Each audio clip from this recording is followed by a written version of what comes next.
Hello दोस्तों, नमस्कार। कैसे हैं आप सब? उम्मीद करता हूं बहुत ही अच्छे होंगे। देखिए, आज हम लोग मॉडल सेट नंबर यहाँ पे 3 प्रैक्टिस सेट को कवर करेंगे। आपको बता दें कि बिहार एसएससी सीजीएल 4, ठीक है, सीजीएल 4 का बहाली आया है, वैकेंसी आया है जो 1481 पोस्ट के लिए है, प्लस इसमें 60 ऐड कर दिया गया है।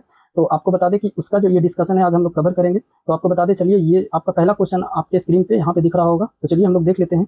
भारतीय संविधान, यहाँ पे देखिएगा, भारतीय संविधान के निम्नलिखित अनुच्छेदों में से कौन सा राष्ट्रीय अनुसूचित जाति आयोग से संबंधित है, यानी कि शेड्यूल कास्ट एससी आयोग किसमें है? तो आपको बता दें कि एससी आयोग है 338, आर्टिकल 338 में, ठीक है। वही एसटी आयोग की बात करेंगे तो वो हो जाएगा 338 का ए में, ठीक है। तो यहाँ पे आपको ऑप्शन नंबर 4 में दे रखा है, तो ऑप्शन आपका यहाँ पे 4 हो जाएगा, ठीक है।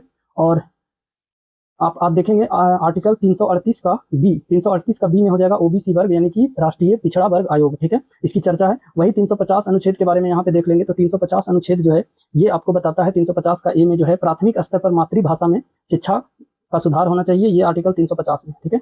और यहाँ पे अब हम लोग अगला क्वेश्चन देखेंगे, ठीक है।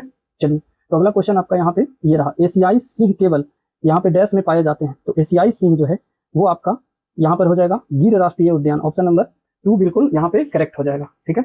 चलिए, अगला क्वेश्चन आप देखेंगे यहाँ पर। तो आपका अगला क्वेश्चन यहाँ पे मिलेगा, उत्तर से दक्षिण की ओर पश्चिमी घाट की निम्नलिखित पहाड़ियों को व्यवस्थित कीजिए। तो यहाँ पे देखिए, उत्तर से दक्षिण की ओर से जाना है, तो आपको बता दें कि यहाँ पर जो हो जाएगा सिंहदुर्ग, ठीक है। सिंहदुर्ग के बाद ये कहाँ है आपका? सिंहदुर्ग जो हो जाएगा ये महाराष्ट्र में है। फिर कुद्रेमुख कर्नाटका में है। फिर ऊटी आपका तमिलनाडु में है। और मन्नार जो है वह केरल में है। तो ऑप्शन नंबर आपका 2 विल बी करेक्ट, ठीक है। चलिए, नेक्स्ट क्वेश्चन देखेंगे। निम्नलिखित में से कौन सा भारत का एक पूरा पाषाण स्थल नहीं है? तो पूरा पाषाण स्थल भीमबेटका का गुफा है, हुनसुगी गुफा है, कुरनूल गुफा है, लेकिन बराबर गुफा यहाँ पे नहीं होगा। तो ऑप्शन नंबर आपका 4 बिल्कुल सही हो जाएगा, ठीक है। चलिए, अब अगला क्वेश्चन हम लोग देख लेंगे यहाँ पर।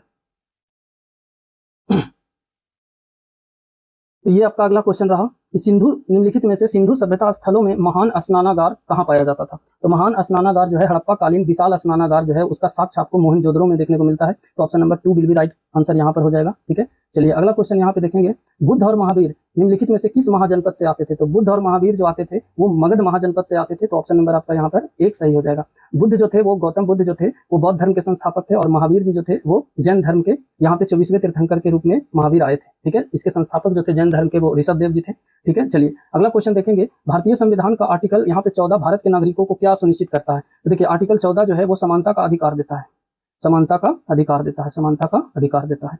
समानता का अधिकार कौन देता है? तो आर्टिकल 14, यानी कि कानून के नजर में सभी व्यक्ति इक्वल हैं, ठीक है। तो आप यहाँ पे देख लीजिएगा, आपका जो आंसर हो जाएगा वो ऑप्शन नंबर 4 हो जाएगा, समानता का अधिकार, ठीक है। चलिए, अगला क्वेश्चन देखेंगे, क्वेश्चन नंबर 8।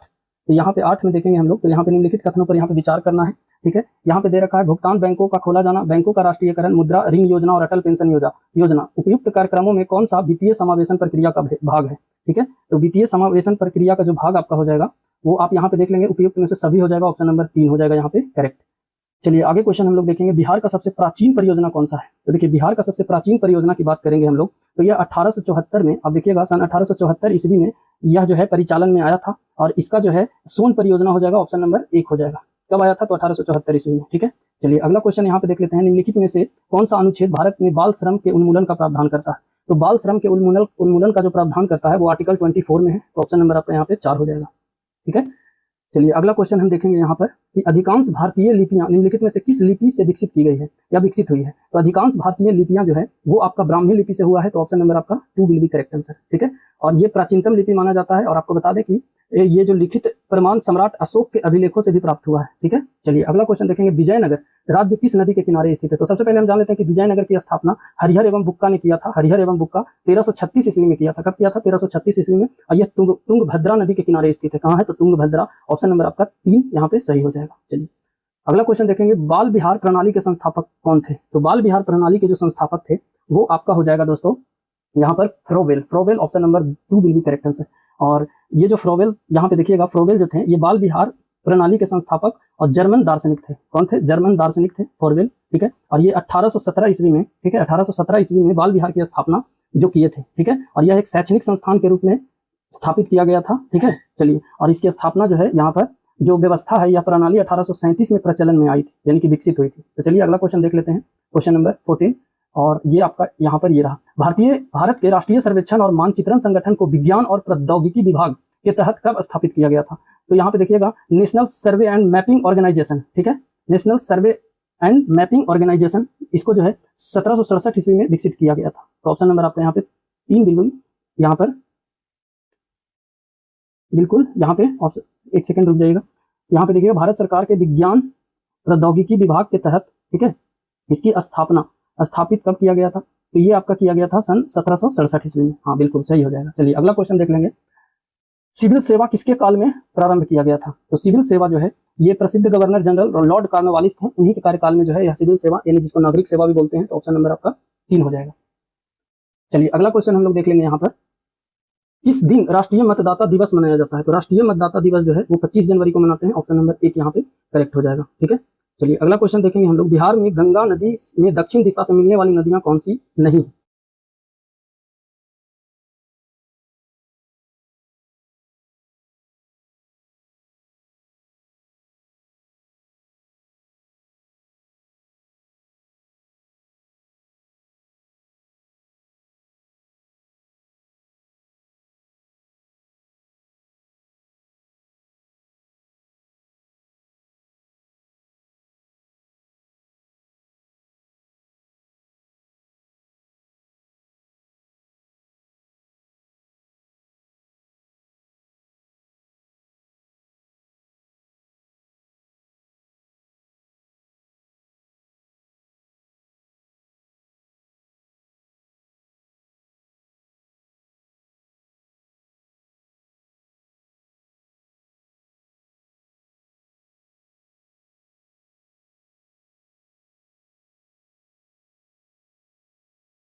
यहाँ पे नेक्स्ट क्वेश्चन अब देखेंगे, भारत का सबसे बड़ा, यहाँ पे देखिएगा, भारत का सबसे बड़ा एकल द्वीप सुदूर दक्षिण में कौन सा है? ठीक है, तो यहाँ पे आपका जो आंसर हो जाएगा वो ग्रेट निकोबार होगा, ऑप्शन नंबर 4।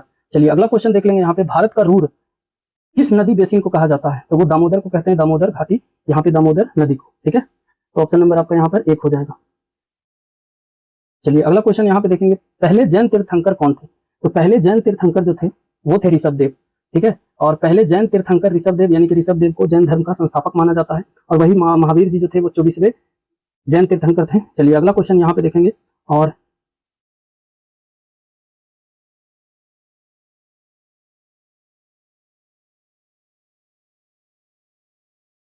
इस क्वेश्चन में आप देखिएगा कि जो क्वेश्चन पूछा है कि पहले जैन तीर्थंकर, तो हाँ ठीक है, पहला जैन तीर्थंकर ऋषभदेव ही हो जाएंगे। ठीक है, और जैन तीर्थंकर में सबसे प्रमुख बोलता तो वो महावीर होते, लेकिन यहाँ पे ऑप्शन नंबर 2 हो जाएगा।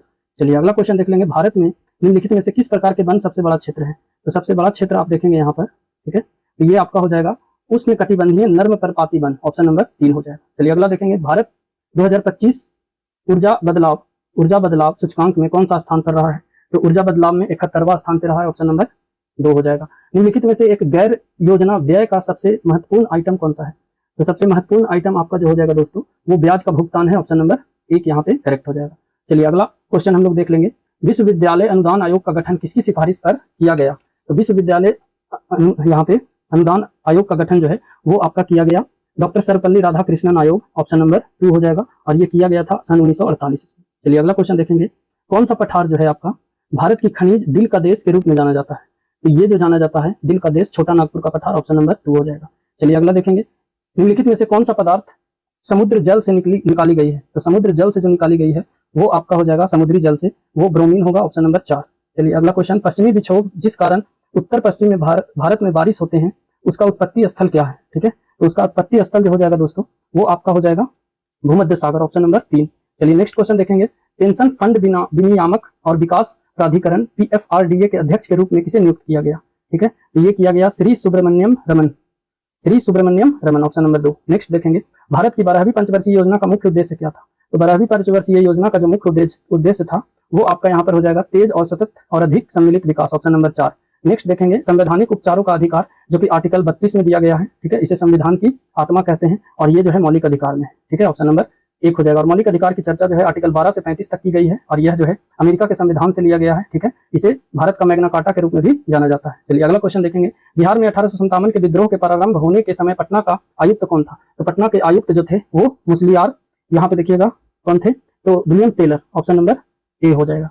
नेक्स्ट देखेंगे, संयुक्त राष्ट्र संघ की सरकारी भाषा कौन सी है? तो संयुक्त राष्ट्र संघ की सरकारी भाषा अंग्रेजी, फ्रेंच, चीनी, रूसी, अरबी और स्पेनिश, ऑप्शन नंबर 1 हो जाएगा। ठीक है, और यूएनओ की सहकारी भाषा है ये। और यूएनओ की स्थापना की बात करेंगे तो 24 अक्टूबर 1945 में की गई थी। ठीक है, और इसमें जो सदस्य देश हैं वो 51 है टोटल। ठीक है, और यूएनओ के सदस्य देशों की अभी जो 51वां संस्थापक है, 51वां संस्थापक देश पोलैंड था, लेकिन वर्तमान में अगर देखेंगे तो यूएनओ के सदस्य देशों की संख्या वो 193 है, 193 है। ठीक है, और यूएनओ का मुख्यालय जो है वो कहाँ है? न्यूयॉर्क में स्थित है।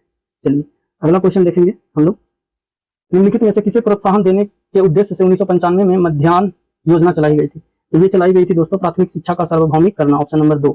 नेक्स्ट क्वेश्चन देख लेंगे, रास बिहारी बोस द्वारा संगठित भारतीय स्वतंत्रता लीग इस संगठन का एक अग्रदूत है। ठीक है, तो ये जो आपका हो जाएगा ऑप्शन नंबर राष्ट्रीय फौज हो जाएगा, भारतीय राष्ट्रीय फौज, ऑप्शन नंबर 2। नेक्स्ट देखेंगे, भारतीय भाषाओं के लिए सबसे पहले यहाँ पे देखेंगे स्वदेशी के रूप में विकसित मल्टी मॉडल AI आधारित LLM का नाम क्या है? तो इसका हो जाएगा Bharat Jain, option number 4, sorry option number 3 हो जाएगा। चलिए नेक्स्ट क्वेश्चन देखेंगे, यहाँ पर हम लोग मौजूदा समय में महिलाओं और बच्चों के कल्याण के लिए लागू किए गए कार्यक्रमों को व्यवस्थित करने के उद्देश्य के लिए जननी सुरक्षा योजना का शुभारंभ किसके जन्म दिवस पर हुआ? तो यहाँ पे आप देख लेंगे किसके जन्म दिवस पर हुआ, तो क्वेश्चन नंबर 45। ठीक है, ये होगा आपका Kasturba Gandhi, option number 2 will be correct answer. ठीक है, कस्तूरबा गांधी हो जाएगा। ठीक है, चलिए अगला क्वेश्चन देखेंगे हम लोग, भारतीय अर्थव्यवस्था का मेरुदंड कौन सा क्षेत्र है? तो ये आपका हो जाएगा दोस्तों कृषि क्षेत्र, ऑप्शन नंबर 4। नेक्स्ट देखेंगे, सेना दक्षिण अफ्रीका, इंग्लैंड, न्यूजीलैंड और ऑस्ट्रेलिया देशों में 150 टेस्ट विकेट लेने वाले पहले एशियाई गेंदबाज कौन बने? तो पहले एशियाई गेंदबाज जो है वो बुमराह बने, जसप्रीत बुमराह, तो ऑप्शन नंबर आपका यहाँ पे 2 हो जाएगा। नेक्स्ट क्वेश्चन देखेंगे हम लोग, देश में आबादी के लिहाज से सड़कों के घनत्व के मामले में बिहार की रैंकिंग क्या है? तो बिहार की जो रैंकिंग हो जाएगी दोस्तों वो आपका हो जाएगा 4था, ऑप्शन नंबर 1। नेक्स्ट देखेंगे, अशोक के कौन से शिलालेखों में ब्राह्मी लिपि का प्रयोग नहीं किया गया है? तो ये साहबजा गढ़ी हो जाएगा, option number 2 will be the correct answer. चलिए अगला क्वेश्चन देखेंगे, हंटर आयोग ने किसके विकास पर अधिक बल दिया? तो हंटर आयोग जो आया था, ठीक है, ये जो दिया था प्राथमिक शिक्षा पर सबसे ज्यादा बल दिया था। नेक्स्ट क्वेश्चन देख लेंगे हम लोग, एक लंबवत फेंकी गई गेंद 10 सेकंड बाद पृथ्वी पर लौट आती है, फेंके जाने की गति बताइए। ठीक है, तो फेंके जाने की जो गति हो जाएगा यहाँ पे देखिएगा कि आपका ऑप्शन नंबर यहाँ पर हो जाएगा 4, 50 मीटर पर सेकंड। ठीक है, चलिए अगला क्वेश्चन देखेंगे, लकड़ी, लोहे व मोम के समान आकार के टुकड़े को समान ऊंचाई से पृथ्वी पर गिराया जाता है, कौन सा टुकड़ा सबसे पहले पृथ्वी पर पहुंचेगा? ठीक है, तो सबसे पहले पृथ्वी पर जो पहुंचेगा वो पहुंचेगा लोहा, ऑप्शन नंबर 3। चलिए अगला क्वेश्चन देख लेंगे हम लोग यहाँ पर, जब शुद्ध जल में डिटर्जेंट डाला जाता है तो पृष्ठ तनाव क्या होता है? तो वो घट जाता है, ऑप्शन नंबर 2 यहाँ पे बिल्कुल करेक्ट हो जाएगा। चलिए पृष्ठ तनाव जो होता है वो T बराबर F/t होता है। चलिए नेक्स्ट क्वेश्चन देखेंगे, भाप से हाथ अधिक जलता है अपेक्षा करें तो बलते जल से, क्योंकि देखिए जब भाप होता है ना उससे हाथ ज्यादा जल जाता है, लेकिन अगर आप वही गर्म पानी में हाथ को डालते हैं तो कम जलेगा इसके अपेक्षा, भाप की अपेक्षा। तो ये क्यों होता है? तो ये जो होता है भाप में जो उष्मा गति होती है, गुप्त उष्मा जो होती है वो उसी कारण होता है, ऑप्शन नंबर 1 हो जाएगा। नेक्स्ट देखेंगे हम लोग, क्या मुख्य कारण है कि एक आंख की अपेक्षा 2 आंखों का होना अधिक उपयुक्त है? तो ये जो है दोस्तों ये आपका हो जाएगा यहाँ पर, इस कारण से दूरी व गहराई का एहसास होता है, तो ऑप्शन नंबर 4 हो जाएगा। नेक्स्ट देखेंगे, प्रिज्म का कोण 60 डिग्री है, प्रिज्म का कोण 60 डिग्री है, प्रिज्म के पदार्थ का अपवर्तनांक √2 है, एक किरण 45 डिग्री के कोण पर आपतित होता है, निर्गत किरण द्वारा बना कोण कितना होगा? तो ये जो हो जाएगा आपका 30 डिग्री होगा, ऑप्शन नंबर ए। नेक्स्ट देख लेंगे, गर्भाशय में शिशु के विकास की जानकारी के लिए किसका प्रयोग किया जाता है? तो ये हम लोग जानते हैं अल्ट्रासाउंड, ऑप्शन नंबर यहाँ पे 3 हो जाएगा। अल्ट्रासाउंड से पता चल जाता है कि आपका बेबी सही है या नहीं है। तो यहाँ पे देख लीजिएगा अगला क्वेश्चन, एक लड़की झूले में बैठकर झूल रही है, यदि लड़की एकाएक खड़ी हो जाए तो दोलन काल क्या हो जाएगा? तो दोलन काल जो है उसका दोस्तों, ठीक है, दोलन काल उसका कम हो जाएगा, ऑप्शन नंबर 1 होगा। चलिए नेक्स्ट देखेंगे, मेगर मापने का एक उपकरण है। तो मेगर जो मापने का एक उपकरण है वो आपका हो जाएगा यहाँ पे इंसुलेशन प्रतिरोध, ऑप्शन नंबर 2। चलिए नेक्स्ट क्वेश्चन हम लोग देख लेंगे यहाँ पर, क्वेश्चन नंबर 7, मानव शरीर शुष्क के विद्युत प्रतिरोध के परिमाण की कोटि क्या है? तो परिमाण की कोटि जो हो जाएगा, परिमाण की कोटि वो आपका हो जाएगा दोस्तों 106 ओम, ऑप्शन नंबर 3। चलिए नेक्स्ट देख लेंगे, हाइड्रोजन बम किस सिद्धांत पर कार्य करता है या किस सिद्धांत पर आधारित है? तो हाइड्रोजन बम जो है इसका आविष्कार एडवर्ड टेलर ने किया था, ठीक है, और ये जो है अनियंत्रित संलयन अभिक्रिया है, ठीक है। चलिए अगला क्वेश्चन देख लेंगे हम लोग, निम्नलिखित में से कौन सा रोग जो है प्रोटीन की कमी से होता है? तो प्रोटीन की कमी से होता है दोस्तों क्वार्सिकोर, जिसको यहाँ पर क्वार्सिकोर, ऑप्शन नंबर यहाँ पर 4 हो जाएगा, ठीक है। और ये जो है आमतौर पर बच्चों में होता है, ठीक है, कुपोषित होते हैं बच्चे और ये उसी समय ये दिखाई देता है और भोजन में प्रोटीन की प्रमुख कमी का परिणाम स्वरूप होता है, ठीक है, और इसी को हम लोग कुपोषण कहते हैं, ठीक है। चलिए अगला क्वेश्चन देख लेंगे हम लोग, एक मकान की छत से भूमि की ओर एक पत्थर गिराया जाता है, उस पत्थर की गतिज ऊर्जा अधिकतम कब होगी? तो उसकी जो ऊर्जा है वो अधिकतम कब होगी? तो वो जब भूमि पर पहुंचने के ठीक पहले होगी, ऑप्शन नंबर 3। नेक्स्ट देखेंगे, जब सीले बिस्कुटों की थोड़ी देर के लिए फ्रिज के अंदर रखा जाता है तो वह कुरकुरे हो जाता है, क्योंकि तो कुरकुरे हो जाता है क्योंकि फ्रिज के अंदर आर्द्रता कम होती है, ऑप्शन नंबर 2 हो जाएगा। नेक्स्ट देख लेंगे हम लोग यहाँ पर गैसोहॉल क्या है? तो गैसोहॉल जो है वो आपका क्या हो जाएगा दोस्तों? तो गैसोहॉल में अल्कोहल और पेट्रोल का जो रेशियो होता है वो 1:3 होता है। कितना होता है? अल्कोहल 1 होता है और यहाँ पर पेट्रोल 3 होता है। तो ऑप्शन नंबर यहाँ पे एथिल अल्कोहल और पेट्रोल हो जाएगा, ऑप्शन नंबर 1। चलिए अगला क्वेश्चन हम लोग देख लेंगे यहाँ पे, किसको सर्वात्रिक विलायक कहते हैं? यानी सर्वाधिक विलायक किसको कहा जाता है? तो ये कहा जाता है पानी को, ठीक है। CaCO3 कैल्शियम कार्बोनेट का कार्बन का प्रतिशत कितना है? यहाँ पे देखिएगा कार्बन का प्रतिशत जो हो जाएगा यहाँ पे परमाणु भार, अगर हम लोग देखेंगे CaCO3 तो कार्बन का परमाणु भार यहाँ पर हो जाएगा कैल्शियम का 40, उसके बाद देखिएगा कार्बन का हो जाएगा यहाँ पे 12, फिर आपका यहाँ पे दिया हुआ है ऑक्सीजन, इसका हो जाएगा 16 और यहाँ पे 3 है तो 3 से गुना करेंगे, ठीक है। तो इसको जब हम लोग ऐड करेंगे इसका जो सी की मात्रा यहाँ पर है जो 12 है, ठीक है, तो परसेंटेज जब हम लोग निकालेंगे तो आपका आ जाएगा 12%, ठीक है। तो यहाँ पर ऑप्शन जो हो जाएगा आपका 4 हो जाएगा 12%। चलिए नेक्स्ट देखेंगे, हीरे की खनिजीय बनावट क्या है? तो हीरे की जो खनिजीय बनावट है